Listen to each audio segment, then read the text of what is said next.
Good morning, dear students. After the introduction of how do organisms reproduce, let's now have a look at do organisms create exact copies of themselves. Here in these paragraphs, we wonder that the living organisms, when reproduce, give rise to other living organisms or the offsprings.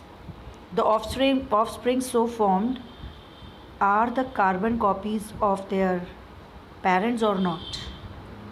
यानी कि जो नए बच्चे reproduction के बाद या offsprings या sales दुनिया में आते हैं वो अपने पेरेंट्स की कार्बन कॉपी होते हैं या नहीं होते, या फिर कोई भी ऑर्गेनिज्म क्या अपनी कार्बन कॉपी प्रोड्यूस करता है इस दुनिया में, यही बात यहाँ पर समझने वाली है. Organism look similar because their body designs are similar. आपने देखा होगा कि जो एक ही स्पीशीज़ को बिलोंग करने वाले ऑर्गेनिजम्स हैं वो बिल्कुल सिमिलर लगते हैं. For example, a fish look similar to a fish. जब हम फ़िश ड्रॉ करते हैं तो उसका एक सेट स्ट्रक्चर है जो हम ड्रॉ करते हैं.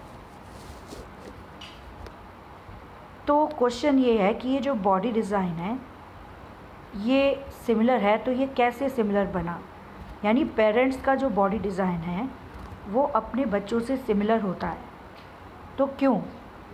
इसका मतलब है कि उनका ब्लूप्रिंट भी सिमिलर होगा.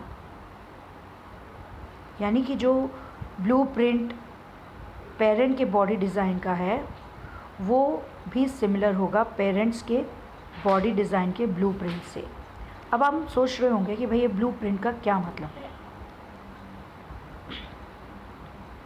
तो reproduction at its most basics level will involve making copies of blueprints of body design. इसका मतलब क्या है? इसका मतलब ये है कि रिप्रोडक्शन के का मतलब क्या हुआ, यानी कि ब्लूप्रिंट की कॉपी बनाना. यानी एक ब्लूप्रिंट की कॉपी पेरेंट्स के पास होनी चाहिए ताकि उनका शरीर बने, और दूसरी कॉपी बच्चों के पास होनी चाहिए ताकि उनका भी शरीर सेम कुछ डिफरेंट हो के सिमिलर तरीके से डिज़ाइन हो. क्लास 9th में हमने पढ़ा है कि हर सेल के अंदर न्यूक्लियस होता है. न्यूक्लियस में क्रोमेटिन होता है, कलर्ड नेट. क्रोमेटिन में क्रोमोसोम्स होते हैं यानी कलर्ड बॉडीज़. और ये जो क्रोमोसोम्स होते हैं इन्हीं में इंफॉर्मेशन होती है. किस चीज़ की इंफॉर्मेशन होती है? ऑर्गेनिज्म के फीचर्स की. हर एक ऑर्गेनिज्म को अपने पेरेंट्स से इनहेरिटेंस में कुछ फीचर्स मिलते हैं. Means for example, a bird gets wings from its parents. Example के लिए जैसे जो बर्ड है उसको जो विंग्स है वो अपने पेरेंट्स से ही मिलते हैं. ऐसे ही जो डॉग है उसे स्मेलिंग सेंस अपने पेरेंट्स से ही मिलता है. तो वो बाय बर्थ ही उनके अंदर प्रेजेंट होता है. डॉग्स के अंदर smelling sense by birth he present होता है. ऐसे बर्ड्स में भी wings by birth he present होते हैं. अब हम ह्यूमन बींग्स की बात करें अगर, तो क्या ह्यूमन बींग्स में विंग्स डेवलप हो सकते हैं? आंसर है नो. क्यों?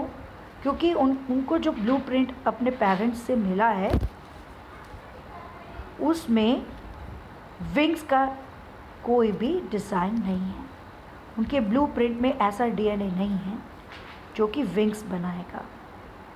अक्सर हम देखते हैं कि कुछ वीडियोस में ऐसा दिखाते हैं कि इंसान के पर निकल आए हैं और वो एंजल बन गया है. ये वीडियोस सच्ची नहीं हो सकते, क्योंकि जो इंसान है नॉर्मल तौर पर या जनरल तौर पर जब हम देखें तो उन इंसानों में पर निकलना मुमकिन नहीं है, और वो भी बर्ड जैसे पर निकलना मुमकिन नहीं है, क्योंकि जो हमारा डीएनए है वो बर्ड से बिल्कुल डिफरेंट है. The DNA in the cell nucleus carries the information. जो डीएनए न्यूक्लियस में होता है सेल के, वो इंफॉर्मेशन कैरी करता है कि जो नए ऑर्गेनिज्म है या नए बच्चे हैं उनका शरीर कैसा होगा. यानी ऑलरेडी बच्चे का जो शरीर है उसकी वो कैसा बनेगा वो डिपेंड करता है डीएनए पे। जैसा डीएनए वैसा ही ऑर्गेनिज्म का शरीर। तो ये हो कैसे पाता है? एक्चुअली डीएनए से बनता है आरएनए, और आरएनए से बनते हैं प्रोटीन्स, और प्रोटीन से बनते हैं सेल्स और उसके पार्ट्स। तो इस तरीके से अल्टीमेटली अगर डीएनए में कोई चेंज आ जाए, क्योंकि डीएनए ही रिस्पॉन्सिबल है बॉडी को बनाने के लिए, ब्लूप्रिंट डीएनए ही है। अगर डीएनए में कोई चेंज आ जाए तो सेल में भी चेंज आ जाएगा और ऑर्गेनिज्म में भी चेंज आ जाएगा। इसीलिए जब रिप्रोडक्शन होता है तो उसका बेसिस क्या होता है?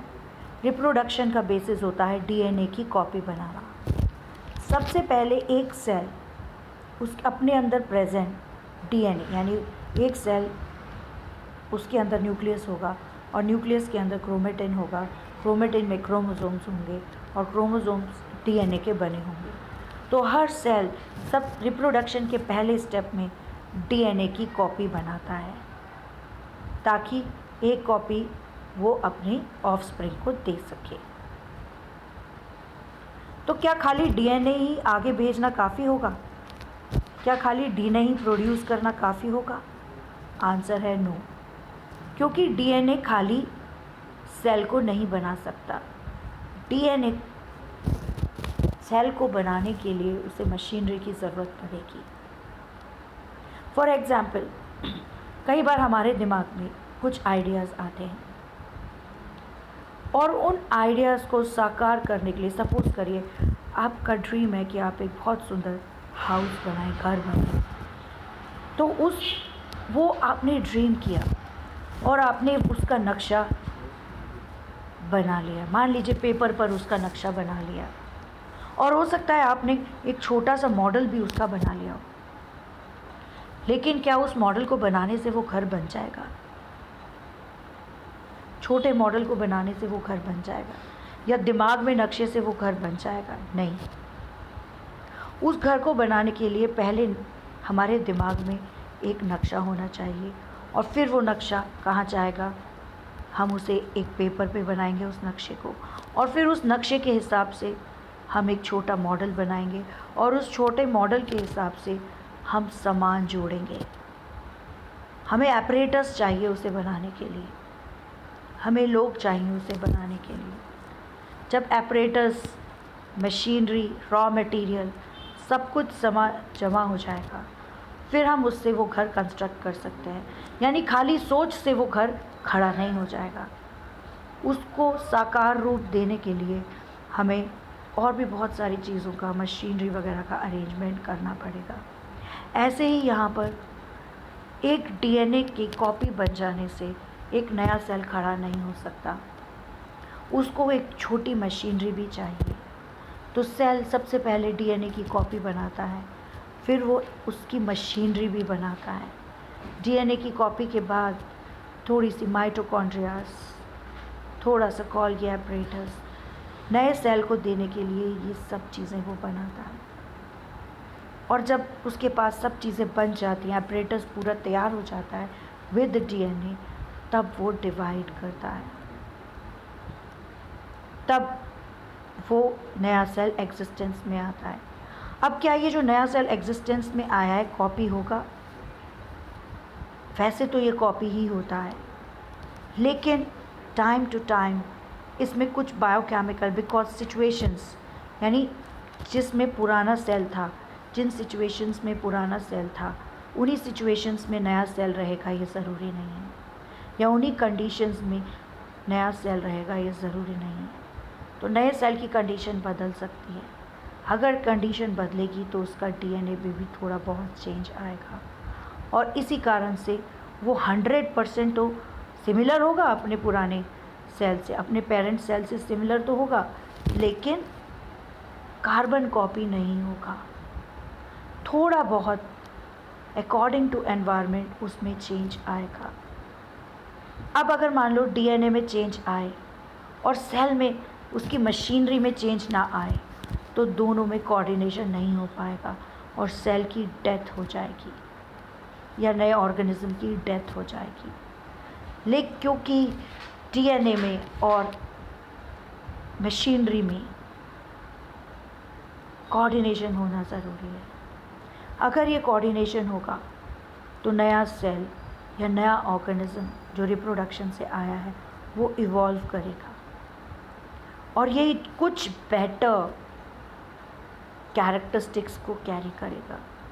इसी को हम कहते हैं वेरिएशन। जैसे आपने देखा है कि आपके पेरेंट्स और आप एक दूसरे से सिमिलर हैं लेकिन एक दूसरे की कॉपी नहीं हैं। आप अपने पेरेंट्स से बेटर हैं जनरली, मतलब हर आने वाली जनरेशन पुरानी जनरेशन से बायोलॉजिकली बेटर होती है। बाकी इमोशनली, इकोनॉमिकली या वैल्यू के हिसाब से बेटर होगी या नहीं ये समय बताता है। वैसे वो बेटर होने के लिए ही बनी है। तो इस तरीके से आज हमने पढ़ा कि organism creates exact copies of themselves. इसके बारे में हमने जाना। इसके बाद नेक्स्ट वीडियो में हम पढ़ेंगे importance of variation. Thank you so much for listening to me.